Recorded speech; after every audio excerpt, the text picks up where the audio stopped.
So this is how the Z11 and other single zone energizer looks like on the board. And so you would see that first thing you would do, this is the connection of the key switch to the board. So it's just a plug and unplug situation. So it comes like this, then you just plug it in that way. That's how the key would work. That's the cover there. The key would just be somewhere here to put on and off. Now you would see also the battery connections, the positive and negative. Let's come to the connection part. To the left here you would see this is the high voltage side. So there will be this where you see here, this is 1 2 3 4 5 6. So 6 connectors for the high voltage. On this side you will see multiple connectors for the low voltage side. On the extreme right is where you connect the power supply unit. So you will see here positive, negative, positive, negative. This is where you connect the strobe light, negative, positive, where you connect the siren, also like that, negative, positive. This one is a very important place. This is where you connect the keypad. You see data, ground or 0 volts, and then you see positive. This place is where you connect most of the external devices, like your keypad, like your Wi-Fi device, your cellular device, even some part of your remote will be here to tap from this middle, which is the 0 volts and the 12 volts. You will connect most of your 12 volts power from this, if not all, from this keypad section. On the remote control, you find the power there. On the keypad, you find data, negative and positive. So on the same on the Wi-Fi device, the same thing on the cellular device, the same thing on the touchscreen keypad as well.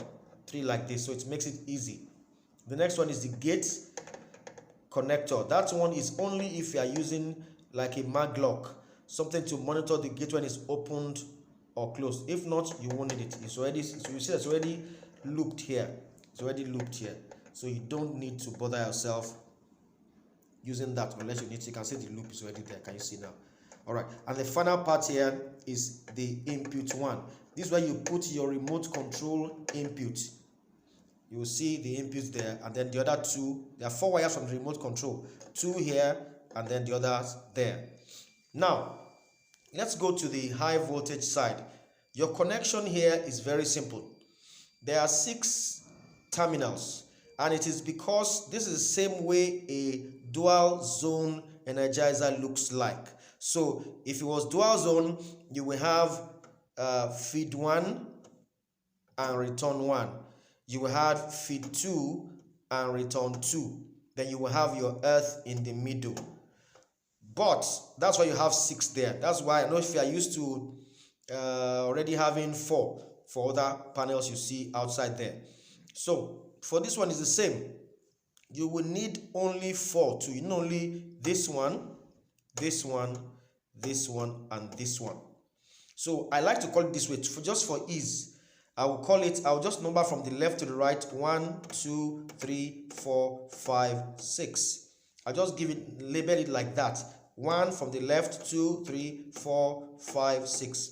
So let's say 1 and 4 are for live feed and live return. Live feed and live return. So you bring your HT cable like this from your fence, live out, live return, live out, live return. For the earth, you will loop number 2 and number 6 like this. See, just a short cable, you loop it. I will explain why. Because most times we don't monitor earth, so we just use only one HT cable. This one that has a blue peel on it, we just put it either on number 6, this HT cable number 6, or on number 2. Just loop number 2 to 6 and put one HT cable either on number 6 or number 2. I say it again, for the live 1 and 4, for the earth it's 2 and 6. A very simple connection. And for the earth, you need only one lead out cable, only one HT cable, while you loop 2 and 6, the 2 earth terminals. That's how to connect the wire, the cable to the Energizer end. I'm assuming that you already understand how to wire your fence and how to loop it. That is an assumption we are making for this trade. We're just showing how to connect it at the Energizer side. If there is time, I would show you some connection wiring for the fence, but for today, for this training, it's about how to connect it at the Energizer side. I'll go over it again. Live out on number 1, live return on number 4. Earth out on number 2, earth return on number 6. But you need to loop the earth and then take only one wire out of the earth. Unless you want to monitor earth, you want to monitor the earth wire on the fence, so that when they cut the earth wire, even if it doesn't spring to touch the live, you want it to make noise, it will raise an alarm, no problem. That means you put one HT cable on 2, put another one on 6. So it is 1 and 4 for your live, 2 and 6 for your earth. Live feed, live return, earth and earth. Thank you.